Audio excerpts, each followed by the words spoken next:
আসসালামু আলাইকুম ওয়া রাহমাতুল্লাহি ওয়া বারাকাতুহু।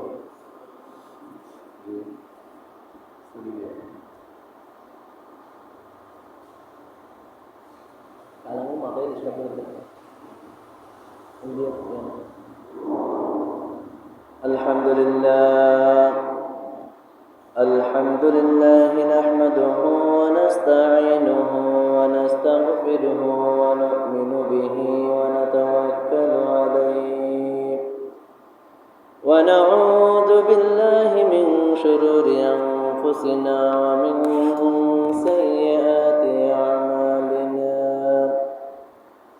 man yahdihillahu fala mudilla lahu wa man yudlilhu fala hadiya lahu wa nashhadu anna sayyidana nabiyyana habibana shafi'ana maulana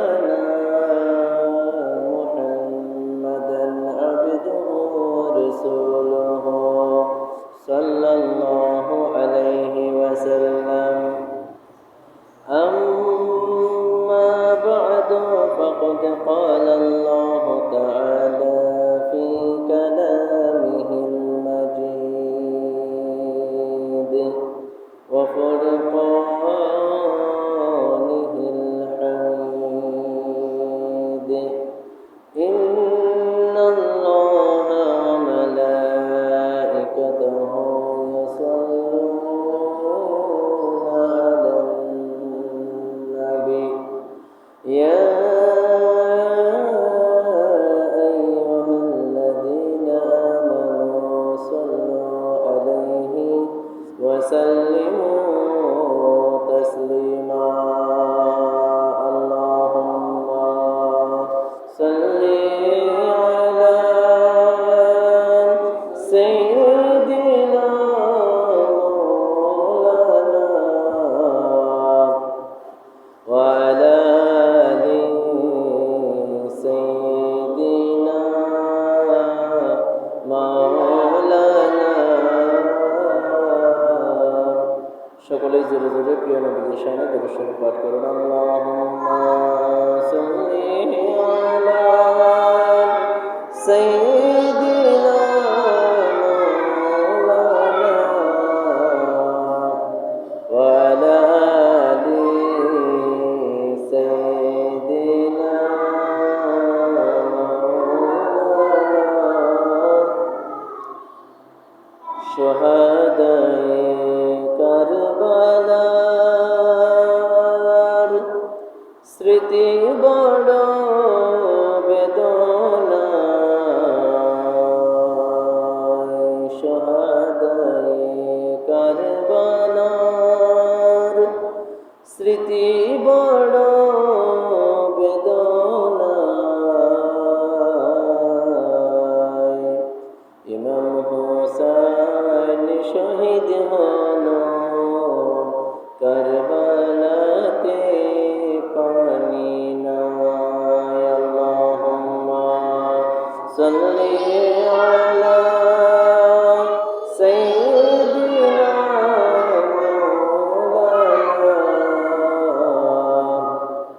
ওয়া আলা আলি সাইয়্যিদিনা মাওলানা আল্লাহ হতে হলে নবীজি ওয়ালা হওয়া চাই। নবীজি ওয়ালা হতে চাইলে আহলে বাইত ওয়ালা হওয়া চাই। আহলে বাইত বিনি দো জাহানে পারা পারের উপায় নাই। আল্লাহুম্মা সাল্লি আলা মাওলানা ওয়া আলা আলি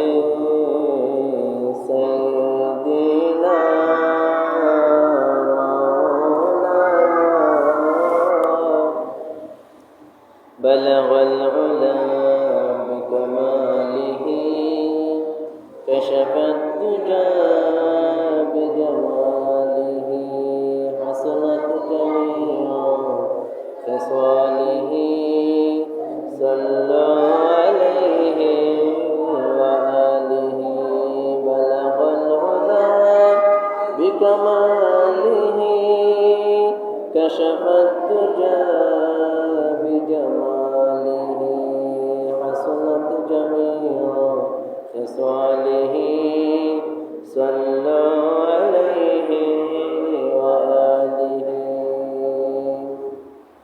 মক্কার পরে আরবের বুকে যেতাই মা আমিনা আলাইহিস সালাম ওনার ঘর খুদার করুণায় কাউসার হয়ে ঝরছে বারংবার বালাগাল উলা বিকামালিহি كشف الدجى بجماله حسنت جميع خصاله صلوا عليه وآله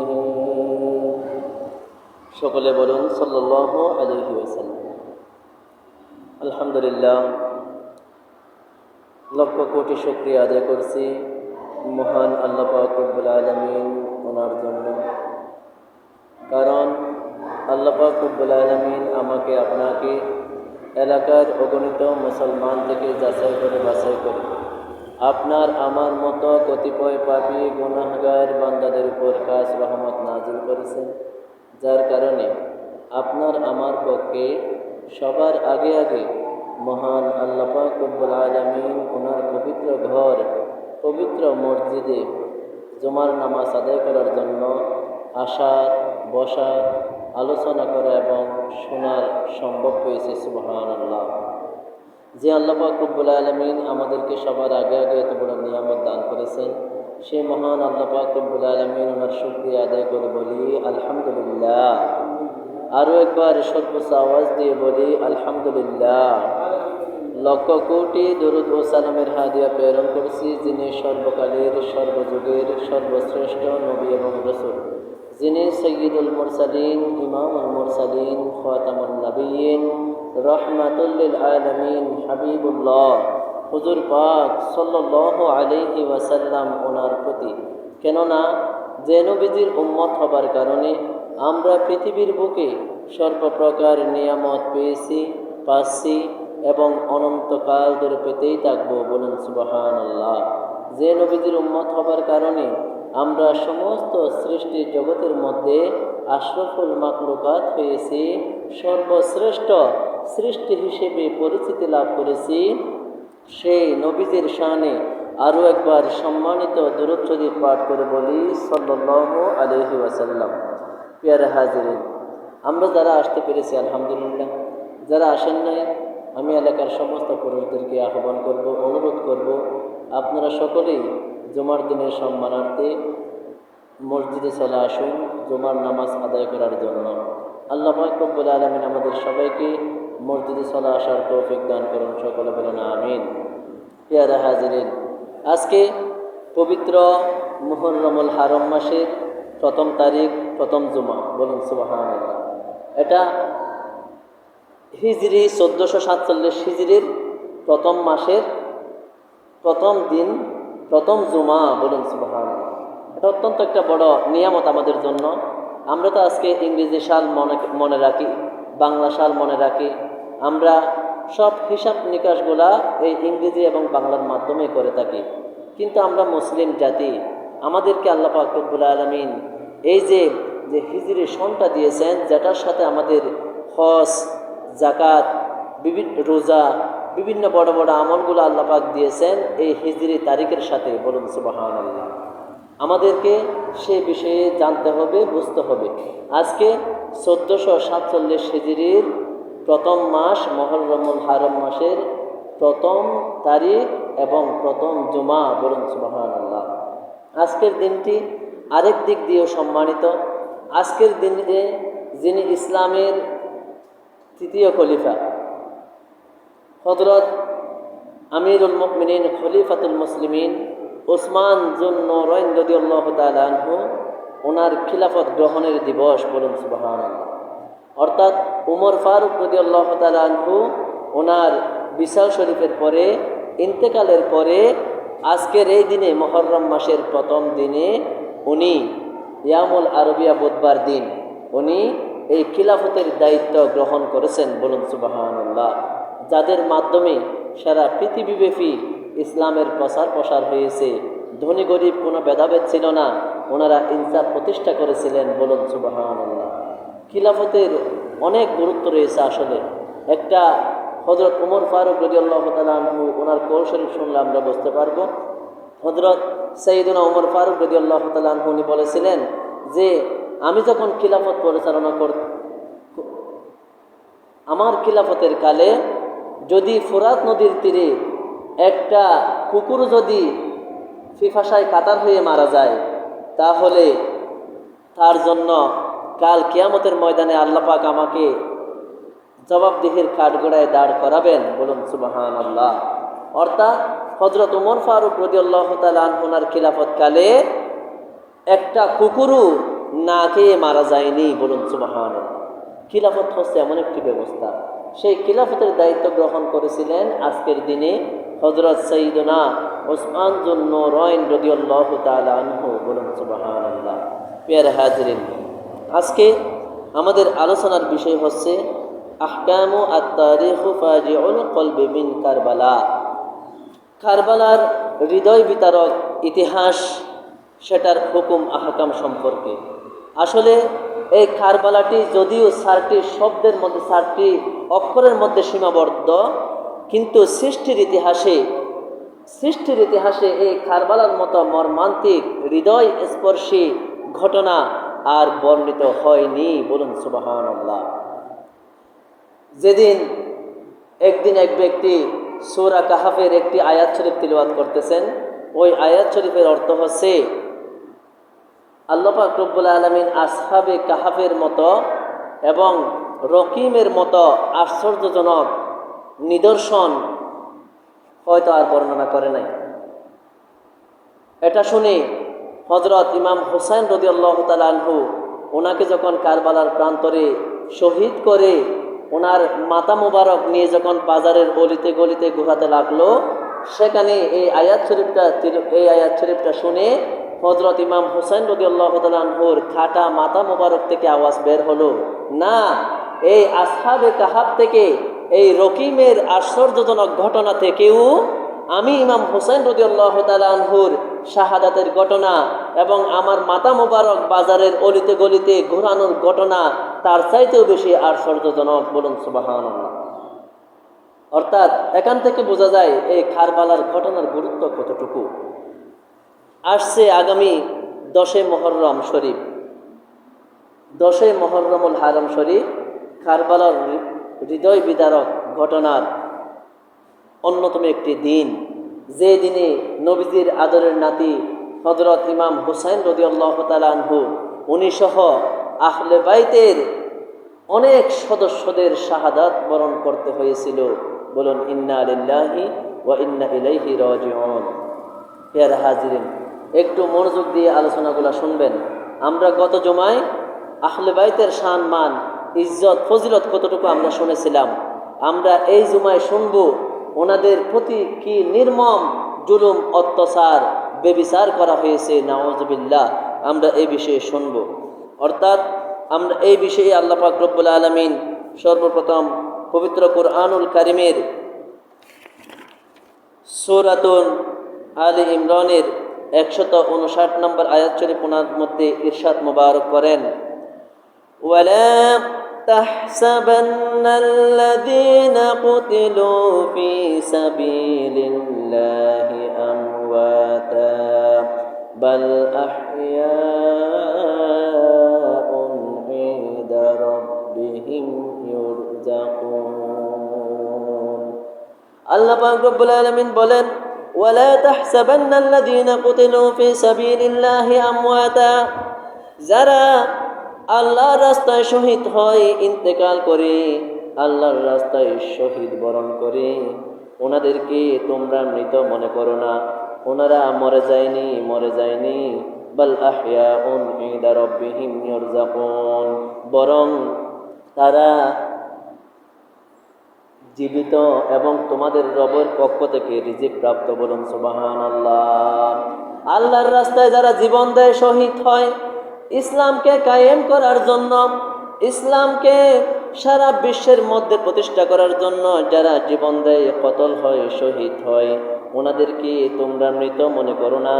বাল আহইয়াউন ইনদা রাব্বিহিম ইরযাকুন, ওনারা হচ্ছে জীবিত এবং আল্লাহর পক্ষ থেকে ওনারা রিজিক প্রাপ্ত। বলুন সুবহানাল্লাহ। অর্থাৎ যারা শহীদ হয় তারা মৃত নয়, তারা মারা যায় না। আল্লাহ পাক বলতেছেন তাদেরকে তোমরা মৃত মনে করো না, তারা মরে যায়নি, তারা জীবিত এবং আল্লাহর পক্ষ থেকে তারা রিজিক পেয়ে থাকে। বলুন সুবহানাল্লাহ। কুরআনুল কারীমের সূরাতুল বাকারার 154 নম্বর আয়াত শরীফের মধ্যে আল্লাহ পাক আরো বলেন, ওয়ালা তাকুলু লিমান ইউকতালু ফি সাবিলিল্লাহি আমওয়াত বাল আহইয়াউ ওয়ালাকিন লা তাশউরুন। আল্লাহ পাক রব্বুল আলামিন বলেন, ও আমার বান্দারা, তোমরা যারা আমার রাস্তায় জীবন দেয়, শহীদ হয়, মারা যায়, ওনাদেরকে তোমরা মৃত বলো না, ওনাদেরকে তোমরা মৃত বলো না। বাল আহইয়াউ ওয়ালাকিন লা তাশউরুন, বরং তারা জীবিত কিন্তু তোমরা সেটা বুঝতে পারো না। আমার রাস্তায় যারা শহীদ হয় তাদেরকে তোমরা মৃত বলো না, তারা জীবিত, যেটা তোমরা বুঝো না, যেটা তোমরা বুঝো না। হাকিকত ওনারা হচ্ছে আমার কাছে তারা জীবিত এবং তারা আমার কাছ থেকে রিজিক প্রাপ্ত। বলুন সুবহানাল্লাহ। সৃষ্টির ইতিহাসে কিয়ামত পর্যন্ত যারা আল্লাহর রাস্তায় শহীদ হবে তাদের মধ্য থেকে অন্যতম হচ্ছেন হযরত ইমাম হুসাইন রাদিয়াল্লাহু তাআলা আনহু। বলুন সুবহানাল্লাহ। এইরকম নির্মমভাবে আর কেউ শাহাদাত বরণ করেন নাই, যিনি আমার নবীজির নাতি, যার শানে পবিত্র হাদিস শরীফ ওনার মধ্যে ইরশাদ মুবারক হয়েছে। একটু মনোযোগ দিয়ে শুনবেন। আন হযরত আলী আলাইহিস সালাম ক্বালা আল হাসান আলাইহিস সালাম আশবাহা রাসূলুল্লাহি সাল্লাল্লাহু আলাইহি ওয়াসাল্লাম মা বাইনা সদরি ইলা রাসি। হযরত আলী কাররামাল্লাহু ওয়াজহাহু আলাইহিস সালাম উনি বলেন, ইমাম হাসান আলাইহিস সালাম হচ্ছেন মাথা মুবারক থেকে বুক মুবারক পর্যন্ত সরাসরি নবীজির মতো। সুবহানাল্লাহ। অর্থাৎ ইমাম হাসান রাদিয়াল্লাহু তাআলা আনহুর বুক থেকে মাথা মুবারক পর্যন্ত সরাসরি নবীজির মতো, চেহারা সরাসরি নবীজির মতো, হাত সরাসরি নবীজির মতো, বুক, চোখ, নাক, মাথা সমস্ত কিছু সরাসরি নবীজির মতো। বলুন সুবহানাল্লাহ। হাদিস শরীফের মধ্যে, তিরমিজি শরীফের হাদিস। এরপরে বলেন, ওয়াল হুসাইন আলাইহিস সালামু আশবাহান নবী সাল্লাল্লাহু আলাইহি ওয়াসাল্লাম মা কানা আসফালা মিন যালিক। এবং ইমাম হুসাইন রাদিয়াল্লাহু তাআলা আনহুর বুক থেকে পায়ের তলা পর্যন্ত সমস্ত কিছু নবীজির মতো। বলুন সুবহানাল্লাহ। অর্থাৎ ইমাম হাসান এবং ইমাম হুসাইন রাদিয়াল্লাহু তাআলা আনহু এই দুই ভাইকে দেখলে আর নবীজিকে দেখার প্রয়োজন ছিল না। নবীজির হুবহু প্রতিচ্ছবি, হুবহু নবীজির মতো সিরত সুরত ছিলেন এই ইমাম হাসান এবং ইমাম হুসাইন রাদিয়াল্লাহু তাআলা আনহু। বলুন সুবহানাল্লাহ। এর হাজিরিন, ওনাদের ইজ্জত সম্মান কতটুকু আমরা তো গত জুমায় শুনেছিলাম। এরপরে আসেন আমরা ধারাবাহিকভাবে একটু কারবালার ইতিহাসকে একটু আমরা ব্যাখ্যা করব, বিশ্লেষণ করব। যেহেতু এটা বছরে একবারে আলোচনা করা হয়, সেজন্য আমরা অনেকে কারবালার সঠিক ইতিহাস সম্পর্কে আমরা জানি না। না জানার কারণে আজকে আমরা এই নানান এলোমেলো কথা বলে থাকি। যাদের চুপ থেকে আহলে বাইতের ইতিহাস পড়ে, আহলে বাইতের মোহাব্বতে যাদের চোখ থেকে পানি পড়বে না, তারা হাজার বছরও যদি আল্লাহর কাছে কান্নাকাটি করে, তাদের চোখের পানির কোনো মূল্য আল্লাহর কাছে থাকবে না। প্রিয় হাজিরিন, বিশেষ করে এই কারবালার মাস যখন আসে, মুহররম মাস যখন আসে, অনেকেই হযরত কাতিবে ওহী মুআবিয়া রাদিয়াল্লাহু তাআলা আনহু ওনাকে নিয়ে অনেকে সমালোচনা করে, নাউযুবিল্লাহ। যিনি ওহী লিখে রাখতেন কাতিবে ওহী মুআবিয়া রাদিয়াল্লাহু তাআলা আনহু, কারণ ওনার ছেলে হচ্ছে ইয়াজিদ। এই ইয়াজিদের কারণে কারবালার ইতিহাসে ইমাম হুসাইন রাদিয়াল্লাহু তাআলা আনহু শাহাদাত বরণ করেছেন, যার কারণে অনেকেই বলে তাকে ইয়াজিদকে মুয়াবিয়া রাদিয়াল্লাহু তাআলা আনহু ক্ষমতা দেওয়ার কারণে উনি ইমাম হুসাইন রাদিয়াল্লাহু তাআলা আনহুকে শহীদ করেছেন। বলুন নাউযুবিল্লাহ। যার জবাব সরাসরি আল্লাহ পাক কোরআন শরীফে দিয়েছেন। আল্লাহ পাক বলেন সূরা বনী ইসরাঈলের 15 নম্বর আয়াত শরীফে, ওয়ালা তাজিরু ওয়াজিরাতু উযরা উখরা, একজনের পাপের বোঝা একজন কাঁধে নেয় না। বাপ পাপ করেছে সেজন্য সন্তান অপরাধী নয়, সন্তান পাপ করেছে সেজন্য পিতা অপরাধী নয়। কাজেই ইয়াজিদ কারবালার ঘটনার জন্য দায়ী, সেজন্য হযরত মুয়াবিয়া রাদিয়াল্লাহু তাআলা আনহু উনি দায়ী নয়। এটা আমাদেরকে বুঝতে হবে, মেনে নিতে হবে। হাদিস শরীফের মধ্যে নবীজি বলেন, আন হযরত মালিক ইবনে আনাস রাদিয়াল্লাহু তাআলা আনহু ক্বালা মান গাযা আসহাব মুহাম্মাদিন সাল্লাল্লাহু আলাইহি ওয়াসাল্লাম ফাহুয়া কাফির। নবীজি বলতেছেন, যে ব্যক্তি আমার সাহাবায়ে কেরামকে গালি দিবে, আমার সাহাবায়ে কেরামের সাথে বিদ্বেষ পোষণ করবে, সমালোচনা করবে, তারা সরাসরি কাফের হয়ে যাবে। বলুন নাউযুবিল্লাহ। সাহাবীর মধ্যে হযরত মুয়াবিয়া রাদিয়াল্লাহু তাআলা আনহু উনি হচ্ছেন অন্যতম একজন সাহাবী। বলুন সুবহানাল্লাহ। যার শানে সরাসরি হাদিস শরীফের মধ্যে, বুখারী শরীফের হাদিস শরীফের মধ্যে এসেছে, আন হযরত উম্মি হারামিন রাদিয়াল্লাহু তাআলা আনহা আন্নাহা সামি'তু an-নাবিয়্য সাল্লাল্লাহু আলাইহি ওয়াসাল্লাম ইয়াকুলু আউয়ালু জাইশিম মিন উম্মতি ইয়াকুজুনাল বাহর ক্বাদ আওজাবু। নবীজি বলতেছেন নিশ্চয় সর্বপ্রথম সমুদ্রপথে যুদ্ধকারী দলের জন্য জান্নাত ওয়াজিব। বলুন সুবহানাল্লাহ। সর্বপ্রথম যারা সমুদ্রপথে যুদ্ধ করেছে তাদের জন্য কি জান্নাত ওয়াজিব। কিতাবে লেখা হয় সমুদ্রপথে সর্বপ্রথম যুদ্ধ করেছে হযরত মুয়াবিয়া রাদিয়াল্লাহু তাআলা আনহু। বলুন সুবহানাল্লাহ। উনি যুদ্ধ করে বিজয়ী লাভ করেছেন, ইসলামের সর্বপ্রথম সমুদ্রপথে উনি যুদ্ধ করেছেন। বলুন সুবহানাল্লাহ। তাহলে নবীজির হাদিস শরীফ অনুযায়ী মুয়াবিয়া রাদিয়াল্লাহু তাআলা আনহু উনি একজন জান্নাতি সাহাবী। বলুন সুবহানাল্লাহ। তাহলে ওনার সামনে কোনো এলোমেলো কথা বলা যাবে না। এবার আসুন, মুয়াবিয়া রাদিয়াল্লাহু তাআলা আনহু ইয়াজিদকে কেন ক্ষমতা দিয়েছিলেন, এই বিষয়টি আমাদেরকে স্পষ্ট জানতে হবে। যখন হযরত আলী রাদিয়াল্লাহু তাআলা আনহুর ইন্তেকালের পরে হযরত ইমাম হাসান রাদিয়াল্লাহু তাআলা আনহু উনি খলিফা নিযুক্ত হয়েছিলেন, 5 নম্বর খলিফা ইসলামে। উনি 6 মাস খিলাফত পরিচালনা করেছেন।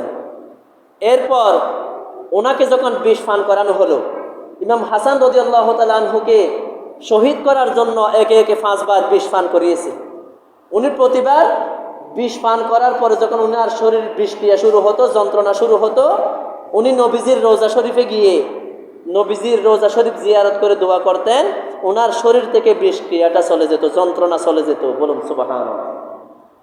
এরপর 6বার 6 বারের মাথায় এই ইসলাম বিদ্বেষীরা এমন বিষ ওনাকে পান করিয়েছে, উনি তাহাজ্জুদ নামাজ পড়ার জন্য উঠলে উনি পানি পান করতেন একটি কলস থেকে। এই কলসের মাথায় যেন কেউ কিছু ফেলতে না পারে একটা কাপড় দিয়ে ঢেকে রাখতেন। ওই কাপড়ের উপরে মুনাফিকরা হিরক শূন্য বিষ, মারাত্মক বিষ মিশিয়ে দিয়েছিল।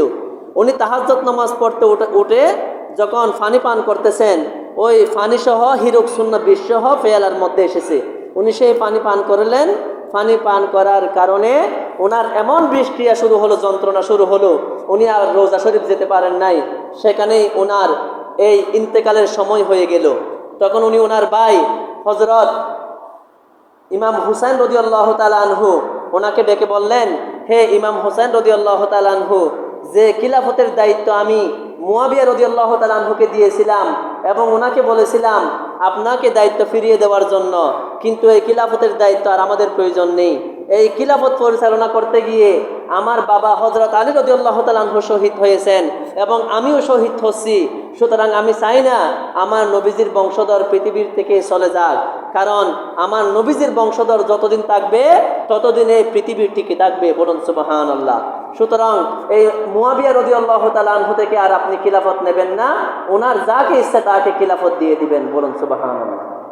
এই জন্য হযরত মুয়াবিয়া রাদিয়াল্লাহু তাআলা আনহু ওনার থেকে আর ইমাম হুসাইন রাদিয়াল্লাহু তাআলা আনহু খিলাফত নেন নাই।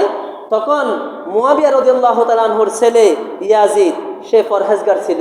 সে উপযুক্ত ছিল, একজন দক্ষ লোক ছিল, তখন সে ভালো ছিল, তখন তাকে খিলাফতের দায়িত্বটা দেওয়া হয়। তখন সে যখন খিলাফতের দায়িত্ব পেল, সে তার ক্ষমতার অপব্যবহার করতে লাগলো, ওই ফেরাউনের মতো। ফেরাউন ছিল একটা টুকাই, সে বিভিন্ন পলিথিন সংগ্রহ করে, বিভিন্ন ওই টুকাইয়ের মতো পলিথিন সংগ্রহ করে সেটা বাজারে বিক্রি করে তার সংসার চালাতো।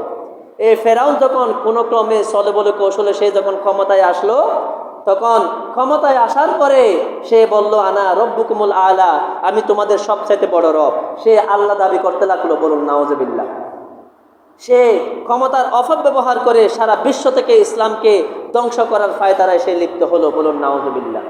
ঠিক ফেরাউনের মতো এই ইয়াজিদু ক্ষমতা পাওয়ার পরে সে লুবি হয়ে গেল, অহংকার হয়ে গেল, যার কারণে এটার জন্য হযরত মুআবিয়া রাদিয়াল্লাহু তাআলা আনহুকে দোষারোপ করা কখনো বৈধ হবে না। নবীজি হাদিস শরীফের মধ্যে বলেন, আসহাবি কুল্লুহুম কান্নুজুম ফাবিআইয়িহিম ইকতাদাইতুম ইহতাদাইতুম। আমার প্রত্যেকটা সাহাবায়ে কেরাম রাদিয়াল্লাহু তাআলা আনহুম হচ্ছে তারাকার মতো, আসমানের তারার মতো। ওনারা উজ্জ্বল নক্ষত্র। ওনাদের যে কাউকে যে কোনো ব্যক্তি অনুসরণ করবে সে ব্যক্তি হেদায়েত প্রাপ্ত হয়ে যাবে, বলুন সুবহানাল্লাহ। কাজেই আমাদেরকে সাহাবায়ে কেরামের শানে কথা বলতে হিসাব করে কথা বলতে হবে। প্রত্যেকটা সাহাবায়ে কেরাম হেদায়েতের উপর প্রতিষ্ঠিত, ওনারা তারাকা সাদৃশ্য, আসমানের তারাকার মতো, বলুন সুবহানাল্লাহ। আল্লাহ পাক রব্বুল আলামিন আমাদের সবাইকে হযরত সাহাবায়ে কেরাম রাদিয়াল্লাহু তাআলা আনহুম ওনাদের শান মান বোঝার তৌফিক দান করুন, সকলে বলুন আমিন। প্রিয় হাজিরিন, এরপরে এই কারবালার প্রান্তরে আপনার যখন ইয়াজিদ যখন ক্ষমতা পেল, ক্ষমতা পাওয়ার পরে সে ইমাম হুসাইন রাদিয়াল্লাহু তাআলা আনহুর কাছে চিঠি পাঠালো। ইমাম হুসাইন রাদিয়াল্লাহু তাআলা আনহুর কাছে চিঠি পাঠালো, বলা হলো আপনি আমার কাছে বায়াত গ্রহণ করুন, বলুন নাউজুবিল্লাহ। তখন ইমাম হুসাইন রাদিয়াল্লাহু তাআলা আনহু বললেন, না, আমি হলাম আহলে বাইতের অন্যতম সদস্য, আমি এই ইসলামকে কখনো বিকৃতি হতে দিতে পারি। ইয়াজিদ বিভিন্ন হুমকি দুমকি যখন দিতে লাগলো, উনি ফিতনা চান নাই, রক্ত প্রবাহিত চান নাই, উনি ওনার এই আহলে বাইতের সদস্যদেরকে নিয়ে উনি মক্কা শরীফ হিজরত করলেন। কারণ আল্লাহ পাক রব্বুল আলামিন বলেন, ওয়ামান দাখালাহু কানা আমিনা, এই মক্কা শরীফের মধ্যে যে প্রবেশ করলো সে নিরাপত্তা লাভ করলো। উনি রক্ত প্রবাহিত চায় নাই, উনি কোনাকুনি মারামারি হাঙ্গামা উনি চায় নাই, উনি নিরাপত্তা লাভ করার জন্য উনি মক্কা শরীফে চলে গেলেন, বলুন সুবহানাল্লাহ। তখন ইয়াজিদের পক্ষ থেকে প্রায় 1200 সিটি ইয়াজিদের পক্ষ হতে ইমাম হুসাইন রাদিয়াল্লাহু তাআলা আনহুর কাছে পাঠানো হলো। হে ইমাম হুসাইন রাদিয়াল্লাহু তাআলা আনহু, আপনি কুফায় তাশরিফ আনুন, আমরা সকলে আপনার হাতে বায়াত গ্রহণ করব। সমস্ত কুফাবাসীরা মিলে 1200 চিঠি লিখল। চিঠি লেখার পরে উনি ভাবতে লাগলেন, এখন যদি আমরা না যাই, যদি কুফাবাসীরা ইয়াজিদের হাতে বায়াত গ্রহণ করে, তখন তো সবাই আমাকে অপবাদ দিবে, বলবে যে কুফাবাসীর আজকে অধপতনের জন্য ইমাম হুসাইন রাদিয়াল্লাহু তাআলা আনহু দায়ী, বলুন নাউজুবিল্লাহ। সেই জন্য উনি কি করলেন, সবার সাথে পরামর্শ করে উনি একজন প্রতিনিধি পাঠালেন। ওনার চাচাতো ভাই হযরত মুসলিম বিন আকিল রাদিয়াল্লাহু তাআলা রাহমাতুল্লাহি আলাইহি ওনাকে পাঠালেন। উনি গিয়ে ওনাকে বলা হলো, আপনি গিয়ে যদি কুফাবাসীর অবস্থা যদি ভালো দেখেন আমাকে চিঠি লিখবেন, আপনার চিঠি পাওয়ার পরে আমি কুফার উদ্দেশ্যে রওনা দেব। তখন মুসলিম বিন আকিল রহমতুল্লাহি আলাইহি উনি যখন কুফার মধ্যে গেলেন, ওনাকে হাজার হাজার লোক ওনার হাতে বায়াত গ্রহণ করলো, ওনাকে সম্মান দেখালো, ওনাকে এমন ইজ্জত সম্মান করতেছে, উনি ভাবতেছে হায়রে তারা তো আহলে বাইতের প্রতি কতটুকু সম্মান ইজ্জত দেখাচ্ছে, এখানে তো ইমাম হুসাইন রাদিয়াল্লাহু তাআলা আনহু উনি আসলে ওনারা আরও ইজ্জত সম্মান দেখাবেন, বলুন সুবহানাল্লাহ। তখন এক পর্যায়ে ওনার কাছে 40,000 লোক বায়াত গ্রহণ করলো। কয় হাজার? 40,000 লোক মুসলিম বিন আকিল রহমতুল্লাহি আলাইহি ওনার হাতে হাত রেখে বায়াত গ্রহণ করলো এবং ওনাদের জন্য জানমাল কোরবানি করার প্রতিশ্রুতি দিল। উনি এই অবস্থা দেখে আনন্দিত হয়ে ইমাম হুসাইন রাদিয়াল্লাহু তাআলা আনহুর কাছে চিঠি লিখল, হে হযরত ইমাম হুসাইন রাদিয়াল্লাহু তাআলা আনহু, কুফার অবস্থা খুব বেশি ভালো, সন্তুষ্টজনক, আপনি কুফায় তাশরিফ আনুন, ইতিমধ্যে আমার হাতে 40,000 লোক বায়াত গ্রহণ করেছেন। উনি যখন চিঠি পৌঁছিয়ে দিলেন, ওই চিঠিটি ইমাম হুসাইন রাদিয়াল্লাহু তাআলা আনহু হাতে গিয়ে পৌঁছালো। উনি আলহামদুলিল্লাহ শুকরিয়া আদায় করে উনিও কুফায় আসার জন্য আহলে বাইতের 82 জন সদস্য নিয়ে, সেখানে মহিলা ছিল, ছোট শিশু ছিল, দুধ পান করার শিশু ছিল, রোগে আক্রান্ত অসুস্থ শিশু ছিল, ওনাদেরকে নিয়ে 82 জন সদস্য নিয়ে উনি কুফার উদ্দেশ্যে রওনা দিলেন। এর মধ্যে কি হলো, তখন ওই ইবনে জিয়াদ, যাকে কুফার গভর্নর করে পাঠানো হলো, ইবনে জিয়াদ ইয়াজিদকে চিঠি লিখলো, হে ইয়াজিদ, এখানে তো তোমার বিরুদ্ধে বিদ্রোহের দানা উঠেছে, তোমার বিরুদ্ধে ইতিমধ্যে 40,000 লোক বায়াত গ্রহণ করেছে, এইরকম হলে তো তোমার ক্ষমতাগিরি আর টিকবে না, তুমি তো আবার রাস্তায় নেমে আসবে। তখন ইয়াজিদ ইবনে জিয়াদকে ক্ষমতা দিল এই ইমাম হুসাইন রাদিয়াল্লাহু তাআলা আনহুর সদস্যদেরকে, পরিবারকে ঠেকানোর জন্য যে রকম অস্ত্র লাগে তুমি নাও, যে রকম গোলা বারুদ লাগে তুমি নাও, যে রকম ক্ষমতা ব্যবহার করতে হয় তোমাকে পূর্ণ ক্ষমতা দেওয়া হলো, তুমি তাদেরকে সেখান থেকে নিশ্চিহ্ন করে দাও। বলুন নাউজুবিল্লাহ।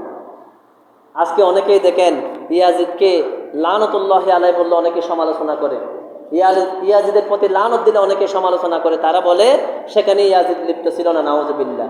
ইয়াজিদ সে পূর্ণ ক্ষমতা দিয়েছিল। এখন একজন মন্ত্রী যদি তার এমপিকে, যদি তার চেয়ারম্যানকে যদি পূর্ণ ক্ষমতা দেয়, তার যা ইচ্ছে তাই করবে না? সে কাউকে ভয় করবে না। তাহলে এই ইয়াজিদ পূর্ণ ক্ষমতা দিয়েছিল, সেই জন্য এত বড় জঘন্য এই ঘটনাটা সংঘটিত হলো। বলুন নাউজুবিল্লাহ। যাই হোক, এরপরে আপনার ইবনে জিয়াদ এসে মুসলিম বিন আকিল রহমতুল্লাহি আলাই ওনাকে বলল যে আপনি ইয়াজিদের হাতে বায়াত গ্রহণ করুন। উনি বললেন না, এটা কখনোই সম্ভব নয়। তখন ওনাকে বলা হলো তাহলে আপনি যুদ্ধের জন্য প্রস্তুত হন, আপনি যুদ্ধ করার জন্য প্রস্তুত হন। তখন মুসলিম বিন আকিল রহমতুল্লাহি আলাই ওনার কাছে 500 জন লোক ছিল, 40,000 লোক থেকে ওনারা সবাই চলে যেতে যেতে 500 জন লোক ওনার সাথে মাগরিবের নামাজ আদায় করেছে। মাগরিবের নামাজের জন্য দাঁড়ালো। মাগরিবের নামাজ পড়ে যখন উনি সালাম ফিরালেন, ডান দিকে সালাম ফিরালেন, বাম দিকে সালাম ফিরালেন, দেখা গেল ওনার কাছে 500 জন লোক থেকে একজন লোকও নাই। বলুন নাউজুবিল্লাহ। সবাই ওনাকে এরকম অসহায় অবস্থায় ফেলে চলে গেলেন। তখন যাই হোক, এটা অনেক লম্বা ঘটনা। উনি রাস্তার অলিতে গলিতে ঘুরতে লাগলেন, কারো দরজা ওনার জন্য খোলা ছিল না, ওনাকে এক গ্লাস পানি পর্যন্ত কেউ দেয় নাই। ওনাকে এরপরে এই ইয়াজিদ বাহিনীর লোকেরা ওনাকে এই ইবনে জিয়াদের গভর্নর ভবনে ওনাকে ডেকে নিয়ে গেল। ডেকে নিয়ে যাওয়ার সময় উনি দরজা দিয়ে ঢোকার সময় উনি একটি দোয়া পড়লেন, কোরআন শরীফের আয়াত, রব্বানা ইফতাহ বাইনানা ওয়া বাইনা কওমিনা বিল হাক্কি ওয়া আনতা খায়রুল ফাতিহিন। উনি বলতেছেন, আল্লাহ পাক, আপনি আমার মধ্যে এবং এই যে আমাদের কওমের মধ্যে, আমাদের প্রতিপক্ষ যে দল রয়েছে এই ইয়াজিদ বাহিনীর মধ্যে একটা ফয়সালা করে দিন, আপনি উত্তম ফয়সালাকারী। এই বলে উনি এই যে গভর্নর ভবনে যখন পা রাখলেন, কিতাবের মধ্যে লেখা হয় দরজার পাশে লুকিত ছিল একজন কুলাঙ্গার, সে তরবারি দিয়ে পিছন দিক থেকে আঘাত করে ওনাকে শহীদ করলো। ইন্না লিল্লাহি ওয়া ইন্না ইলাইহি রাজিউন। এভাবে অনেক বর্ণনা কিতাবের মধ্যে এসেছে। যাই হোক, উনি তো শাহাদাত বরণ করলেন। এরপরে এদিকে হযরত ইমাম হুসাইন রাদিয়াল্লাহু তাআলা আনহু উনি কুফায় চলে আসতেছেন। আসার পরে ইয়াজিদ তার একজন সেনাপ্রধানকে দলবল নিয়ে পাঠালো হযরত ইমাম হুসাইন রাদিয়াল্লাহু তাআলা আনহুকে নিয়ে আসার জন্য। যখন পথের মধ্যে যখন দেখা হলো, ওনাকে বলতেছেন যে হুরবিন ইয়াজিদ রিয়াহি রহমতুল্লাহি আলাই, ওনাকে প্রদান করে পাঠানো হলো। উনি বলতেছেন, হ্যাঁ হযরত ইমাম হুসাইন রাদিয়াল্লাহু তাআলা আনহু আমাকে পাঠিয়েছেন, আপনি হয়তো ইয়াজিদের হাতে বায়াত গ্রহণ করবেন, না হলে আপনাকে ধরে নিয়ে যাওয়ার জন্য আমাকে পাঠিয়েছেন। তখন ইমাম হুসাইন রাদিয়াল্লাহু তাআলা আনহু বললেন, দেখো, আমরা কিছুতেই তার হাতে বায়াত গ্রহণ করতে পারি না। তার হাতে যদি বায়াত গ্রহণ করতে হতো, আমি কখনো মক্কায় হিজরত করতাম না। আমি এখানে এসেছি, আমাকে কুফাবাসী চিঠি লিখেছে, এখানের অবস্থা ভালো, সেই জন্য আমি এসেছি, আমি তার হাতে বায়াত গ্রহণ করার জন্য আসি নাই। তখন তার ইয়াজিদের সৈন্যরা, দলবলরা তারা চতুর্দিকে ঘুরতে লাগলো যুদ্ধ করার জন্য। তখন হুরবিন ইয়াজিদ রিয়াহি রহমতুল্লাহি আলাইহি সে বলল, হে ইমাম হুসাইন রাদিয়াল্লাহু তাআলা আনহু, আমি আপনাকে একটা পরামর্শ দিতে পারি। আপনি আর আমি আলোচনা করতে করতে দিন পার করে দেব।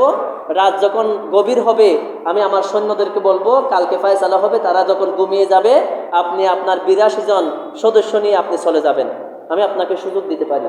তখন উনি বললেন ঠিক আছে। তখন সবাই যখন ঘুমিয়ে গেল, উনি সারা রাত হাঁটলেন, ওনার কাফেলা নিয়ে সদস্যদেরকে নিয়ে হাঁটলেন। সারা রাত হাঁটার পরে ফজরের আজান যখন দেয়, যখন সূর্য উদিত হয়, ওনারা দেখতে পান যেখান থেকে হাঁটা শুরু করেছিল সারা রাত হাঁটার পরে আবারও একই অবস্থায় একই জায়গায় ফিরে আসলো। উনি চিন্তা করতে লাগলেন, আমি সারা রাত হাঁটলাম, আবারও আমি একই জায়গায় কিভাবে আসলাম। এভাবে 3 দিন ওনারা সারা রাত হাঁটতেন, 3 দিন সকালবেলা হলে আবারও ওনারা একই জায়গায় ফিরে আসতেন।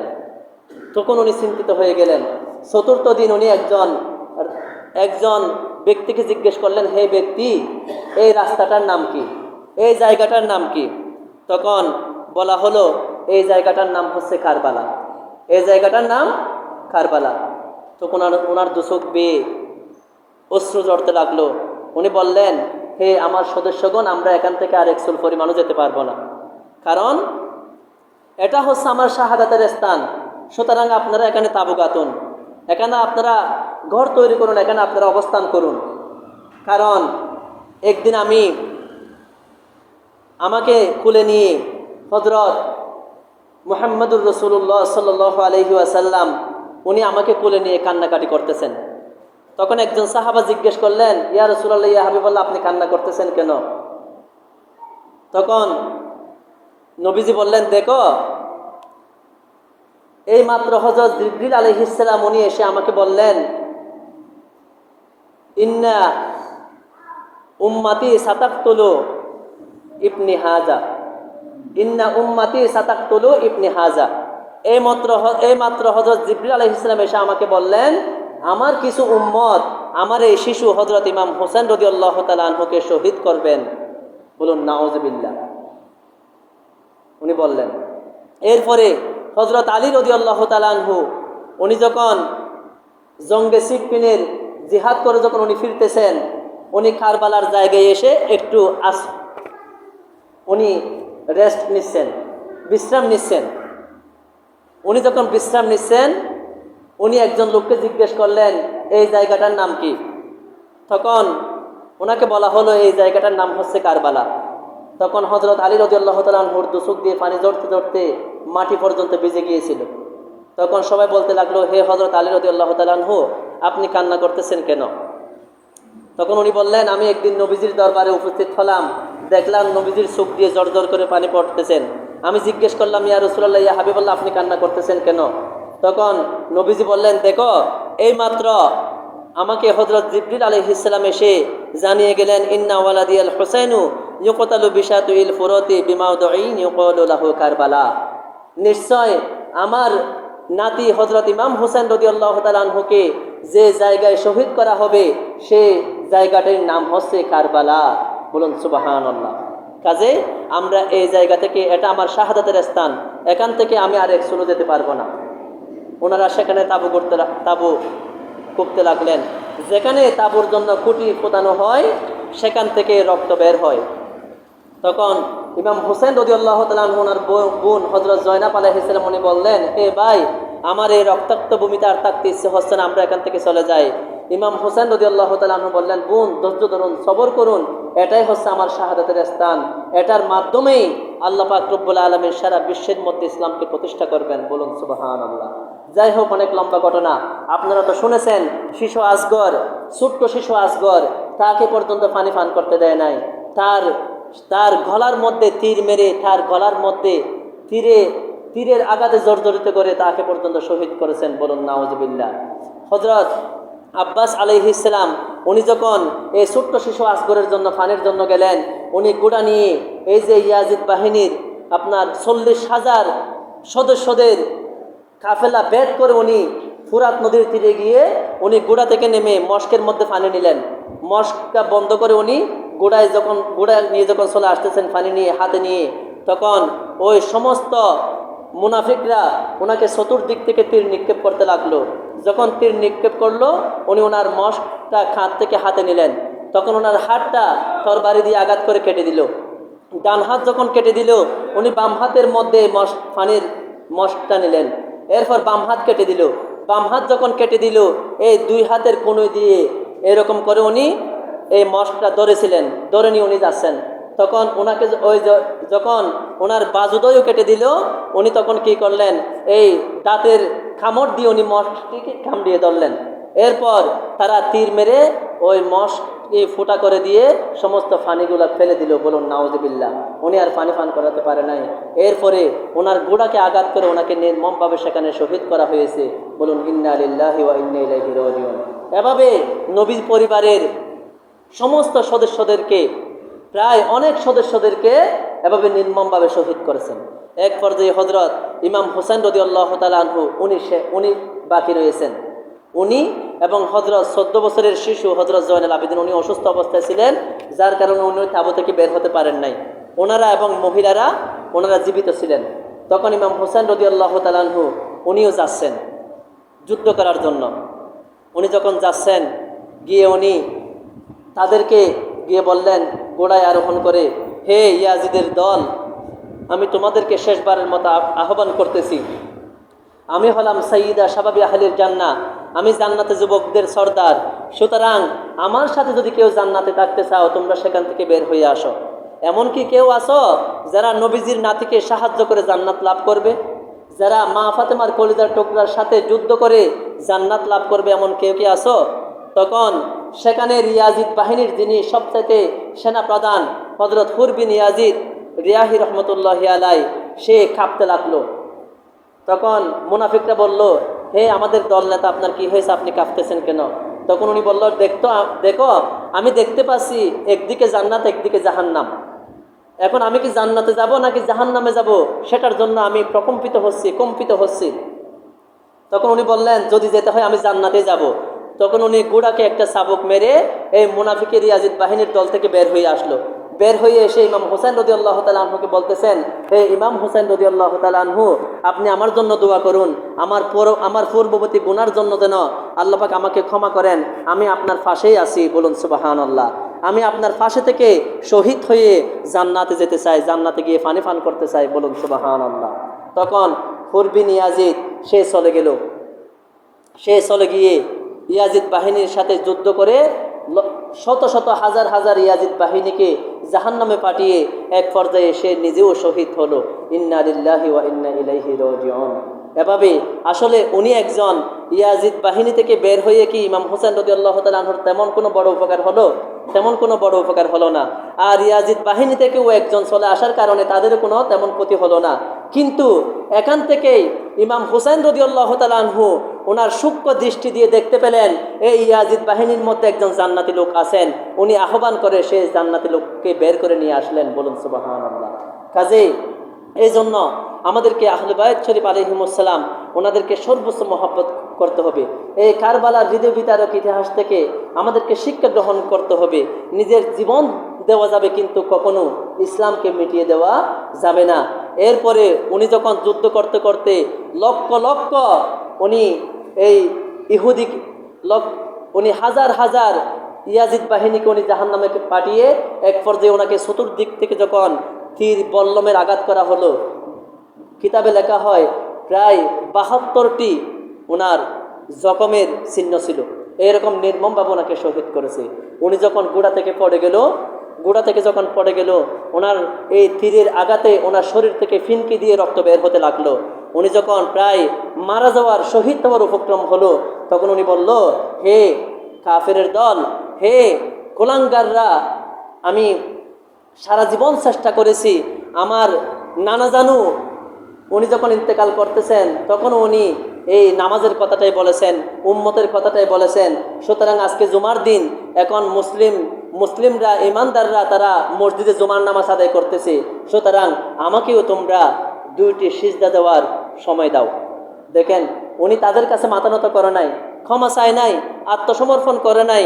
যেই সময় ওনার জীবন, ওনার শহীদের সময়, ইন্তেকালের সময়, সেই সময় উনি 2 রাকাত নামাজের সময় নিয়ে নিলেন, বলুন সুবহানাল্লাহ। কিন্তু আজকে আমরা সেই নামাজকে বলে গিয়েছি। আমরা 5 ওয়াক্ত নামাজ পড়ি না। আমরা হারাম কাজ সবগুলা করি, গান বাজনা, টিভি চ্যানেল, মদ গাঁজা, নেশা জোয়া, সমস্ত কিছুই আমরা করি, কিন্তু নামাজ আমরা পড়ি না। এইরকম কঠিন সময়ের মধ্যেও আজকে আমরা নামাজ পড়ি না। সাধারণ যখন একটা বিয়ের অনুষ্ঠান হয়, ব্যস্ততার কারণে যিনি 5 ওয়াক্ত মসজিদে নামাজ পড়েন সেও কিন্তু নামাজ পড়ে না। দেখবেন, খেয়াল রাখবেন, শ্বাসঘুষ করার কারণে যে মহিলা 5 ওয়াক্ত নামাজ পড়তো সেও কিন্তু ওই শ্বাসটা নষ্ট হবে, তার মুখের শ্বাসটা চলে যাবে, সেই জন্য সেও নামাজ পড়ে না, নাউজুবিল্লাহ। একটু ব্যতিব্যস্ত হলে আমরা নামাজ ছেড়ে দিই।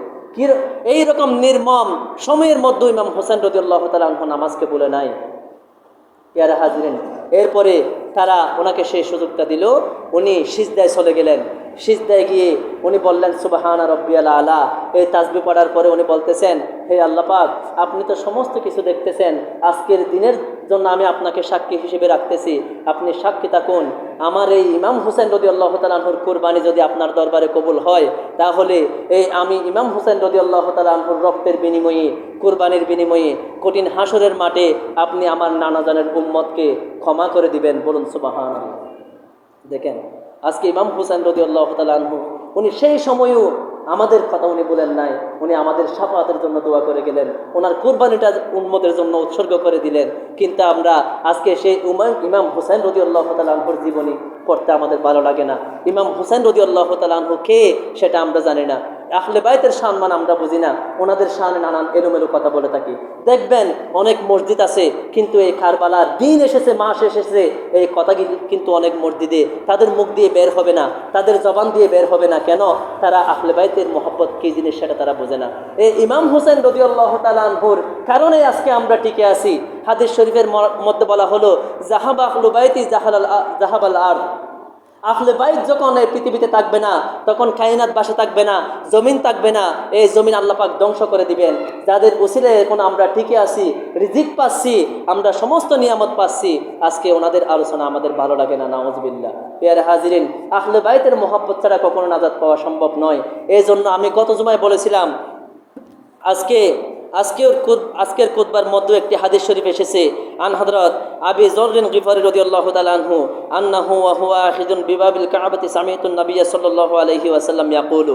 হযরত আবু যর গিফারী রাদিয়াল্লাহু তাআলা আনহু বলতেছেন, কাবা শরীফের দরজা ধরে হযরত আবু যর গিফারী রাদিয়াল্লাহু তাআলা আনহু বলতেছেন যে, আমি কাবা শরীফের দরজা ধরে শপথ করে বলতেছি, আমার নবীজি ইরশাদ মুবারক করেছেন, আমি শুনেছি, আলা ইন্না মাসালা আহলু বাইতি ফিকুম মাসালু সাফিনাতি নূহ। আমি নবীজির আহলে বাইত হচ্ছেন নূহ আলাইহিস সালামের কিস্তির মতো। নূহ আলাইহিস সালামের কিস্তির মতো আমি আমার আহলে বাইত। মান রকিবাহা নাজা। যে ব্যক্তি নূহ আলাইহিস সালামের কিস্তির মধ্যে উঠেছিল তারা নাজাত পেয়েছে। আমার আহলে বাইতের সাথেও যারা সম্পর্ক রাখবে তারা নাজাত পাবে। ওয়া মান তাখাল্লাফা আনহা হালাকা। আর আমার আহলে বাইতের সাথে যাদের সম্পর্ক থাকবে না, তাদের শানে যারা এলোমেলো কথা বলবে, তারা হালাক হয়ে যাবে, ধ্বংস হয়ে যাবে। নূহ আলাইহিস সালামের কিস্তির মধ্যে যখন উঠেছিল তারা নাজাত পেয়েছে, আর বাকি সবাই প্লাবনের মধ্যে ধ্বংস হয়ে গিয়েছিল।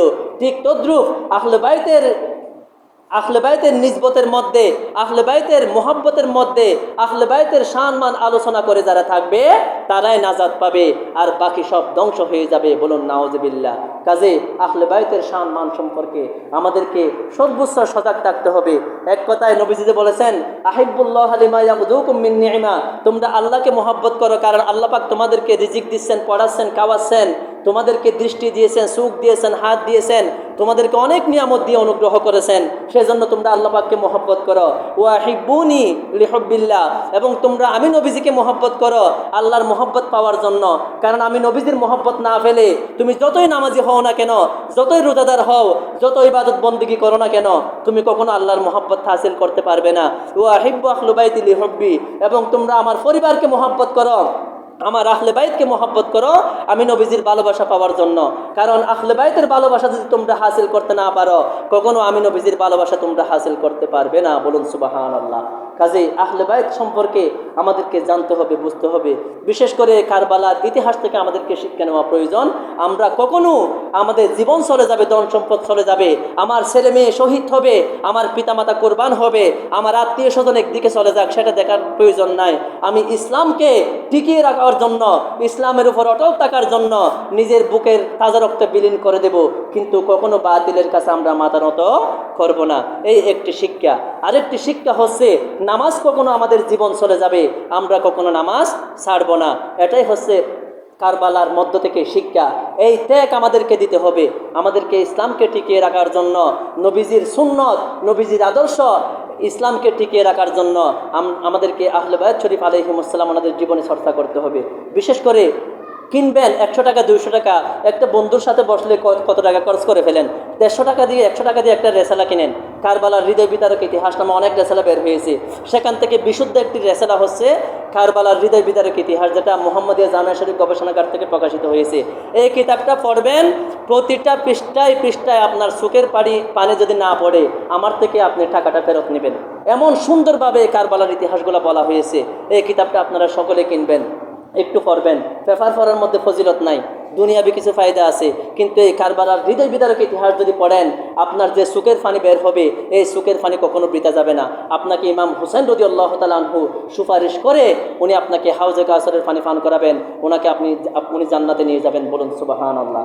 আল্লাহ পাক রব্বুল আলামিন আমাদের সবাইকে এই কারবালার ইতিহাস থেকে শিক্ষা নেওয়ার তৌফিক দান করুন, সকলে বলুন আমিন। ওয়া আখিরু দাওয়ানা আলহামদুলিল্লাহি রাব্বিল আলামিন। যারা 4 রাকাত সুন্নাত নামাজ পড়েননি 4 রাকাত ক্বাবলা জুমা পড়ে নিন। আসসালামু আলাইকুম ওয়া রাহমাতুল্লাহি ওয়া বারাকাতুহু।